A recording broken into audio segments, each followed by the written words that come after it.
Rulers are cool. You can do straight lines with it. Shift is also cool. But what if you couldn't use any of these tools? How your art would look like? Better?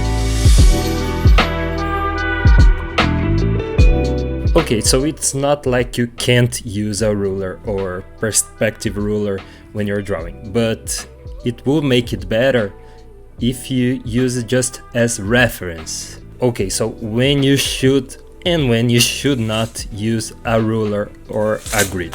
Let me show you some examples.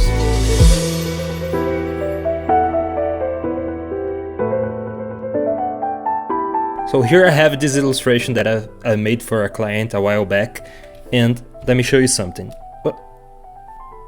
What is this?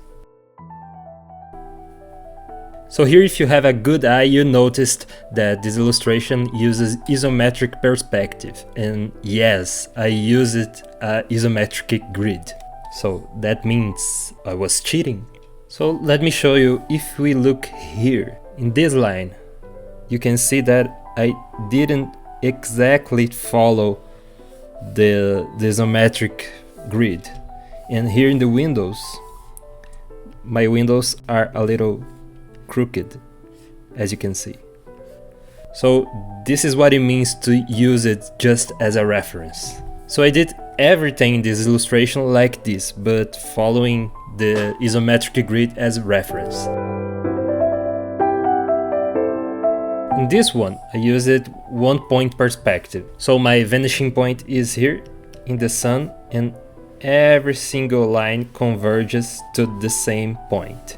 So instead of doing this to draw my perspective, yes, I've seen people using rulers in digital art. I never use it. Or instead of holding shift and make my lines very straight, I use these straight lines just as reference, and I let my flaws and my quirky style to shine on the illustration. Because things in nature are not very straight and everything is right. Okay, some things are perfect. But my point is that a lot of artists don't realize that style lives in the flaws, and you have to make it wrong sometimes to make it right. But like everything in art, I could be wrong.